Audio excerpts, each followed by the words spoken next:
Nous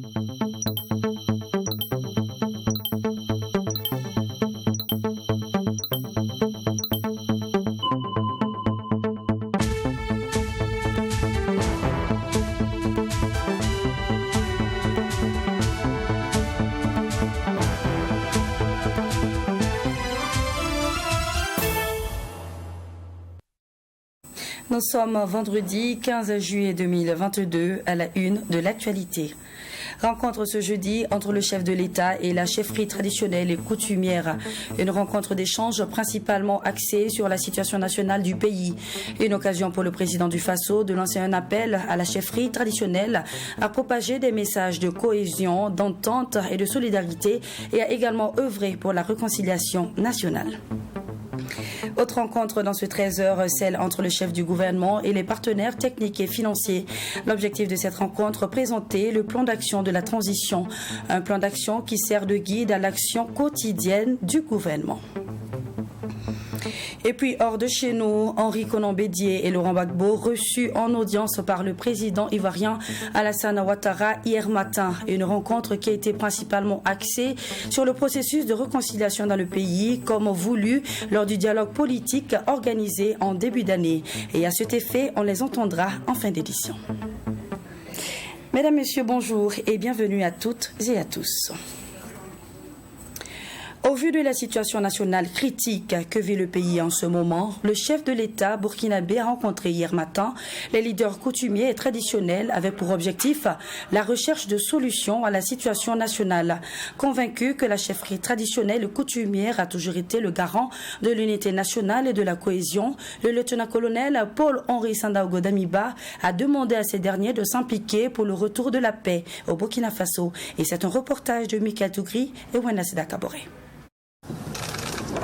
La situation actuelle du Burkina Faso nous interpelle tous et surtout les chefs coutumiers et traditionnels en premier lieu car ils sont les dépositaires des valeurs ancestrales et culturelles de notre pays, déclare le chef de l'État à cette rencontre avec les leaders coutumiers et traditionnels. Les responsables coutumiers que vous êtes s'imposent de fait comme des interlocuteurs incontournables et pour ce faire, complètent les institutions étatiques dans leurs efforts pour assurer l'ordre public, la coexistence pacifique, le bien vivre ensemble et la construction de l'État-nation. À cet effet, le président du Faso les a invités à orienter leurs efforts vers la recherche de la cohésion et de l'unité nationale. Par ailleurs, le président du Faso, à travers les chefs traditionnels, a invité les populations de leur contrée à faire bloc avec les forces de défense et de sécurité et les engagés civils dans la lutte contre les forces du mal. Majesté et chef de canton, la situation actuelle du Burkina Faso nous interpelle tous, mais surtout vous en premier lieu, car vous êtes dépositaires de toutes les valeurs ancestrales et culturelles de notre pays. En ces moments difficiles, vous invitez à orienter vos efforts vers la recherche de la cohésion et de l'unité nationale. Pour le président du Faso, aujourd'hui, il est question de garant de l'unité nationale et de la cohésion sociale au Burkina Faso. Le lieutenant-colonel Damiba a initié cette rencontre d'échange pour demander leur implication et leur concours pour un retour de la paix dans notre pays. Nous sommes profondément convaincus que c'est dans la mobilisation totale de tous que les forces engagées dans la lutte contre le terrorisme engrangeront davantage de résultats sur le terrain. Je vous exhorte à porter le message de cohésion, d'entente et de solidarité dans vos actes de tous les jours, à le transmettre aux populations à la base et à œuvrer à la réconciliation des fils et des filles du Burkina Faso pour le bonheur de nos populations. Le chef de l'État a saisi l'opportunité de cette rencontre pour évoquer avec les chefs traditionnels la démarche qu'il a entreprise d'échanger avec les anciens chefs d'État sur la situation nationale. Selon le président du Faso, cette initiative ne vise ni la restauration d'un quelconque ordre ancien, ni la consécration de l'impunité. Il a rassuré les leaders traditionnels et coutumiers que les concertations vont se poursuivre en bilatéral avec les anciens chefs d'État qui étaient absents à la rencontre pour l'intérêt supérieur de la nation. Parlons à présent du plan d'action de la transition qui a été présenté ce 14 juillet aux partenaires techniques et financiers et de rencontres d'échange qui a permis à ces derniers de s'approprier ce plan qui, selon le chef du gouvernement, sera consacré aux projets prioritaires, notamment la lutte contre l'insécurité et l'assistance des personnes déplacées internes. Un reportage de Mamidriana Kamabou. L'objectif de cette rencontre entre le chef du gouvernement et les partenaires techniques et financiers est de présenter le plan d'action de la transition. Un plan qui sert de guide de l'action quotidienne du gouvernement dans la sécurisation du Burkina Faso, l'assistance aux personnes déplacées internes et le relèvement des personnes affectées par le terrorisme. Le gouvernement a sollicité l'accompagnement des partenaires techniques et financiers dans la mise en œuvre du plan d'action de la transition. Le financement du plan d'action n'étant pas couvert en totalité par les ressources propres du budget de l'État, le gouvernement attend de vous un appui en complément à ces ressources. C'est pourquoi je voudrais ici lancer de nouveau un appel pour un soutien adéquat de ce plan d'action. Votre adhésion à ce plan sera d'une grande importance pour le Burkina Faso. Le plan d'action de la transition, selon le chef du gouvernement, a été adopté en Conseil des ministres en sa séance du 6 mai dernier. Le gouvernement est en train d'élaborer un plan d'urgence de la transition. Le dit plan sera consacré aux projets prioritaires, innovants et à fort impact sur les conditions de vie des populations. Ce programme sera exécuté sur une période de 12 mois. Il viendra ainsi répondre à l'une de vos attentes exprimées lors de nos rencontres précédentes. Le document vous sera soumis dans les semaines à venir et les ministres ont été instruits de travailler diligemment sur ce plan d'urgence de la transition qui, nous l'espérons, bénéficiera de votre soutien dans sa mise en œuvre. Le gouvernement a également partagé avec ses collaborateurs les principales conclusions de la 61e session ordinaire de la conférence des chefs d'État et de gouvernement de la CEDEAO. Toujours ce 14 juillet, la Coordination nationale pour une transition réussie a également tenu son assemblée générale à Ouagadougou. Et cette assemblée générale avait pour but de trouver des solutions adéquates pour accompagner la transition dans sa quête de paix et de cohésion sociale. Le point de cette assemblée avec Salimatou Zongo et Serge Kaboré. Je vais vous dire ça aujourd'hui. De mois de mai à juin, Damiba a échappé à 2 coups d'État. C'est un Pascal Zaïda déterminé pour une prise de conscience des Burkinabés qui a tenu ce jeudi l'Assemblée générale de son mouvement, la Coordination nationale pour une transition réussie. Réunie autour du thème cohésion sociale et réconciliation nationale dans un contexte sécuritaire difficile, cette Assemblée générale a été une aubaine pour le premier responsable de la coordination de faire des révélations sur le gouvernement actuel. Le président Damiba, il m'a rencontré lorsqu'il y a eu la avec les OSC. Moi, je vais le lui dire d'écouter ce qu'on dit. Ceux qui le conseillent vont le mettre en bouche. Profil bas, on va ensemble construire ce pays. J'ai demandé et je l'ai fait dire au président Damiba, nous avons besoin que les élections à venir, il n'y a pas d'exclusion. Qu'on donne la chance à tous les candidats. Le meilleur n'a qu'à gagner. Une forme de transmission de pouvoir, nous ne sommes pas d'accord. Nous sommes à loyauté, nous sommes réduits à néant. Mais lorsque je les parle, on dit que je suis un fou. Il n'y a pas de problème. L'occasion a également été saisie par la Coordination nationale pour une transition réussie pour lancer un appel à l'Union en faveur de la réconciliation nationale et la cohésion sociale. C'est un message de paix, de réconciliation, d'humilité, afin que nous puissions construire ce pays. C'est vrai, nos petits frères ont pris le pouvoir parce qu'à un moment donné, ça ne va pas. Ils ont été mal conseillés. Ils sont toujours mal conseillés. Je l'ai dit et je le répète. J'aime ce pays, je risque ma vie pour ce pays. Je voudrais vous demander, chacun là où il se trouve, de donner un message de paix, un message réconciliant, afin que le Burkina Faso puisse avancer. La coordination nationale pour une transition réussie, qui est un mouvement de conseil, de proposition et d'action, invite les premières autorités de transition à toujours écouter la voix du peuple. Beau de l'extérieur, le sous-sol du bâtiment administratif côté ouest abritant le ministère en charge des sports et celui de l'action humanitaire est comme qui dirait un véritable réservoir d'eau et son état laisse vraiment à désirer. Vous le constaterez dans un instant, le sous-sol de ces compartiments est immergé par les eaux de pluie qui sont estimées à une hauteur d'1,50 m. Un véritable calvaire pour les travailleurs de ces lieux. Cependant, comment un tel bâtiment peut-il rencontrer un problème pareil? Est-ce un défaut de construction ou est-ce le site qui pose problème? Sans plus de détails, les réponses dans cet élément de notre reporter Alexis Wankoni Belemnaba qui a effectué une visite des lieux ce 14 juillet. Un bâtiment de 5 niveaux, des escaliers en spirale et de magnifiques vitres bleues. C'est un bâtiment beau à l'extérieur compte tenu de l'architecture, très beau pour donner une nouvelle image à la capitale et à l'administration burkinabé. Mais en réalité, c'est un réservoir d'eau. Des sachets et des bidons d'eau, des kits de nourriture saturés et des ascenseurs bloqués jusqu'au niveau des escaliers.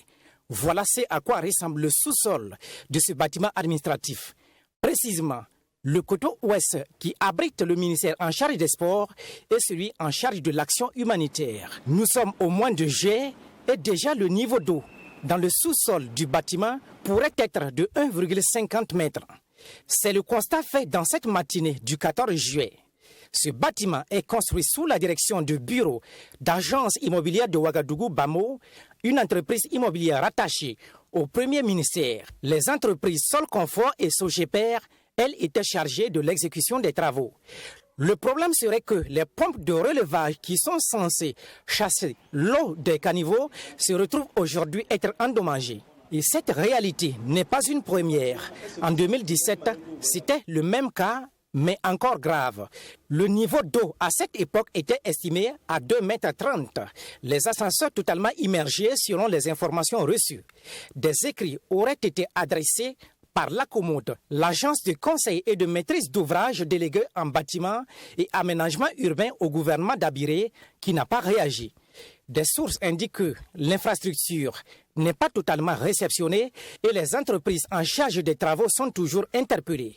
Mais les pompes de relevage auraient été rebobinées et mises en marche pour chasser l'eau sous la direction du ministère des Sports et des Loisirs de Dominique Nana.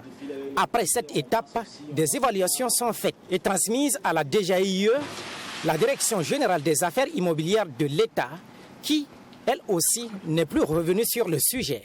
Les mêmes sources indiquent que le bâtiment n'est pas encore transféré à la DGIE, ce qui explique son silence. L'autre fait qui maintient cette infrastructure dans cet état, c'est le site de réalisation. Cet hôtel administratif était censé être réalisé au sein du Premier ministère selon les informations reçues. Un site sur lequel des études de sol avaient été effectuées. Relégué après dans la zone d'activité commerciale et administrative ZACA, on pourrait imaginer que le cahier de charges pour la réalisation de ce projet n'a pas été révisé.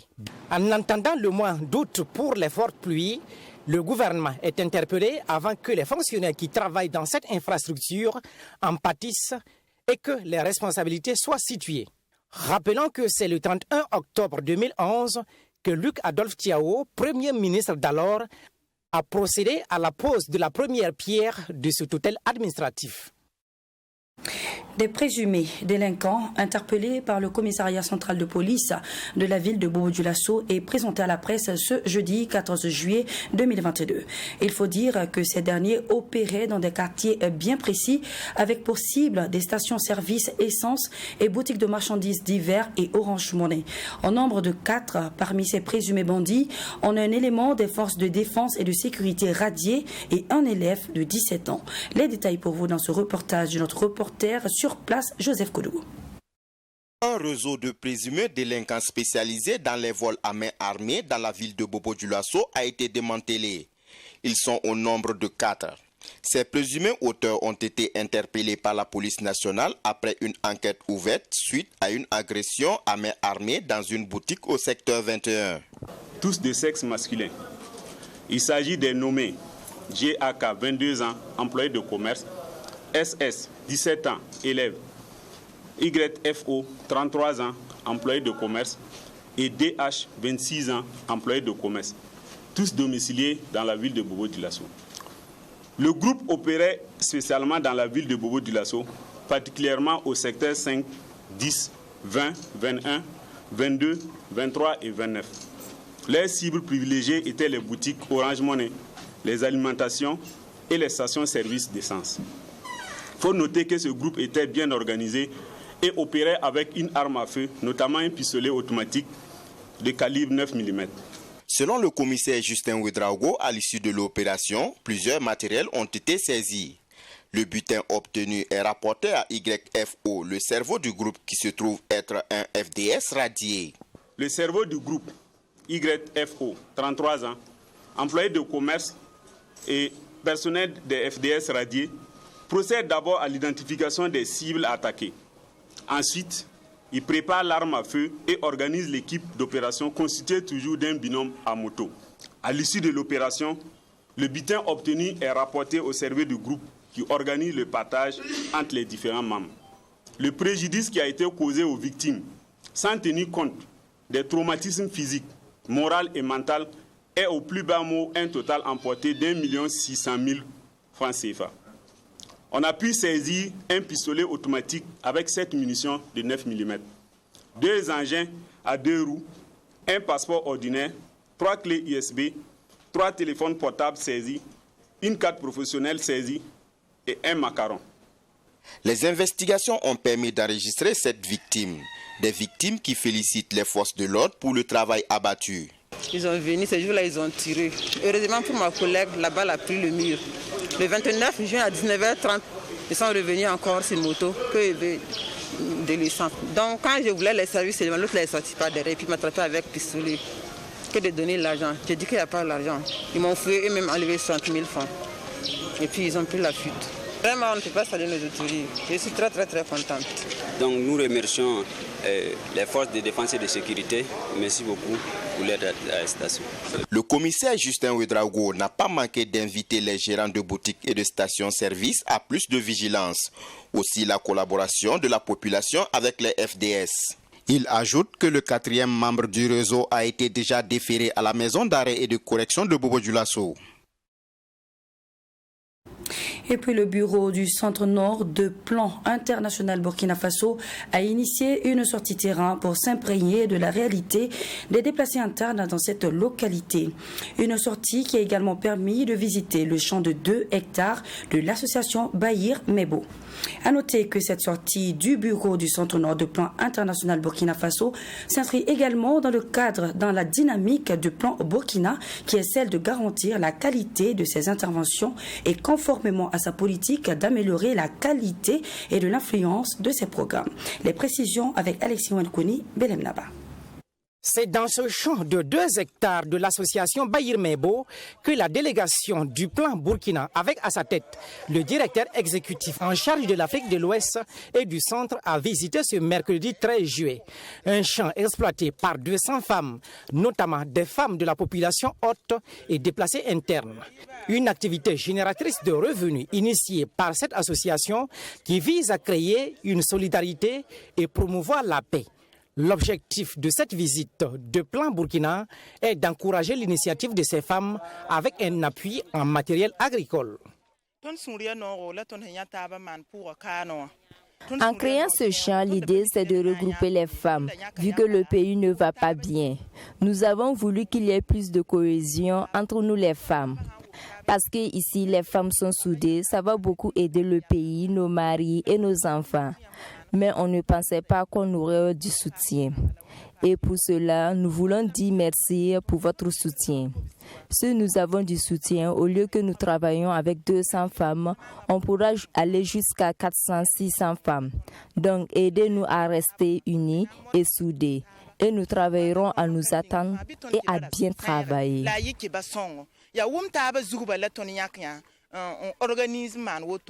Et ce déplacement du directeur exécutif en charge de l'Afrique de l'Ouest et du Centre s'inscrit également dans la dynamique de Plan Burkina de garantir la qualité de ses interventions et conformément à sa politique d'amélioration de la qualité et d'influence de ses programmes. Je pense que c'est une image excellente que nous devons partager davantage au-delà du Burkina pour montrer qu'au milieu du conflit, au milieu de la crise, il y a des initiatives qui donnent de l'espoir. Et mon souhait, c'est qu'on puisse amplifier davantage ces initiatives. Je suis là pour dire aussi que Plan International confirme son engagement aux côtés des autorités, aux côtés de la population du Burkina. Et nous venons de lancer notre stratégie globale qui, en fait, nous permet de passer à 100 millions de filles et de femmes sur lesquelles nous voulons voir des vies changer à 200 millions de femmes. Ça veut dire que nous voulons investir davantage. Nous voulons passer à échelle et je voudrais simplement dire que notre travail va continuer à être avec les acteurs avec lesquels nous venons de travailler et d'autres acteurs aussi. Le Burkina Faso enregistre près de 2 millions de déplacés internes, dont 60% d'enfants, selon qu'on assure le Comité national de secours d'urgence. Les besoins en urgence sont de sécurité, d'abri, de soins, de santé, de nutrition et d'éducation. Et puis en marge de la 7e édition de la Semaine nationale de l'information et de l'orientation post-bac et afin de permettre aux nouveaux bacheliers de mieux faire leur choix, plusieurs stands d'exposition sur les filières de formation disponibles dans les universités sont ouverts au public. Et parmi eux figure celui de l'Institut Tintouma Géosciences de Ouagadougou. Plus de précisions sur ce stand dans ce reportage de Job Lankwandé avec la voix de Serge Caboret. Depuis le 11 juillet dernier, la 7e édition de la Semaine nationale de l'information et de l'orientation post-bac bat son plein sur le site du Salon international de l'artisanat de Ouagadougou. Plusieurs stands d'exposition sont installés à ce salon qui s'étend jusqu'au 16 juillet prochain. Ici, au stand de l'Institut Tintouma Géosciences de Ouagadougou, les visiteurs ne se font pas prier. Ici, au niveau du stand de ITTGO, on accueille des étudiants qui étaient, des futurs étudiants plutôt, qui étaient au début perdus, qui ne savent pas quoi faire. Mais en les accueillant, en les expliquant, en les exposant ce qu'on fait, ces étudiants sont attirés. Ces étudiants immédiatement s'inscrivent et prennent par exemple nos contacts pour nous contacter et par la suite pour avoir encore de meilleures informations par rapport aux formalités d'inscription et le contexte de formation dans notre institut. Cet institut, qui forme des étudiants depuis cette année, se révèle être aujourd'hui incontournable dans l'enseignement dans le domaine minier. L'institut est classé premier au rang national en matière de formation dans le domaine minier, mais aussi 10e dans le classement général des instituts. Pour s'inscrire à ITTGO, c'est simple. Il suffit d'avoir seulement un bac scientifique, c'est-à-dire un bac de série C, de série D, de série E ou de série F. Il est aussi possible de s'inscrire à ITTGO via les orientations sur Campus Faso. Depuis l'ouverture du salon le 11 juillet dernier, près de 300 visiteurs sont passés par ce stand en raison des formations qui sont beaucoup plus axées sur la pratique. ITTGO organise chaque année pour les étudiants de première année, deuxième année, troisième année des sorties sur le terrain. L'habitude de ITTGO est que ces excursions étaient faites dans les vrais sites d'exploration, mais en vue des réalités, des conditions sécuritaires. Ces excursions ont été réorientées aux alentours de Ouagadougou, dans des localités comme Koubri ou Kombisiri, là où nous pouvons et effectivement visualiser toutes les formations géologiques qui sont présentes dans ces sites antérieurs. La semaine nationale de l'information et de l'orientation qui se tient sur le site du Salon international de l'artisanat de Ouagadougou se poursuit jusqu'au 16 juillet prochain pour le grand bonheur des nouveaux bacheliers ainsi qu'aux étudiants en quête d'inscription pour les cycles master et doctorat. Lancement officiel du projet dénommé un nouveau modèle de classe passerelle pour améliorer l'apprentissage des enfants et des jeunes non scolarisés qui a eu lieu ce jeudi 14 juillet au ministère de l'Éducation nationale. Un projet qui a pour but de mettre en place un programme innovant visant à offrir de nouvelles opportunités aux enfants et aux jeunes non scolarisés. 6 pays membres de la Fondation Caranta y sont pris en compte, notamment la Côte d'Ivoire, la Guinée, le Mali, le Niger, le Sénégal et le Burkina Faso. C'est un reportage de Mamidriana Kamabou. C'est un projet de recherche qui s'inscrit dans le cadre de l'appui à la Fondation Caranta dans leurs efforts de lutte pour la scolarisation. Il a pour objectif de mettre en place un programme innovant visant à offrir de nouvelles opportunités aux enfants et aux jeunes non scolarisés de 8 à 15 ans à travers de classes passerelles entre l'éducation non formelle et l'éducation formelle. Il y a un flux important des enfants en âge d'aller à l'école qui ne sont pas à l'école. Alors il faut mettre en place une stratégie pour résorber tout ce flux-là et pour permettre à ces adolescents et jeunes d'avoir accès à l'éducation formelle. Et c'est justement ce à quoi s'attelle donc ce consortium pour mettre en place une stratégie donc de prise en charge de ces enfants et adolescents. Pour les responsables de l'éducation non formelle, une étude a été menée en 2017 dans le cadre du système éducatif burkinabé. 12 localités de 6 régions ont fait partie de cette étude. Il ressort que plus de 51% des adolescents et enfants ne faisaient pas partie du système éducatif burkinabé.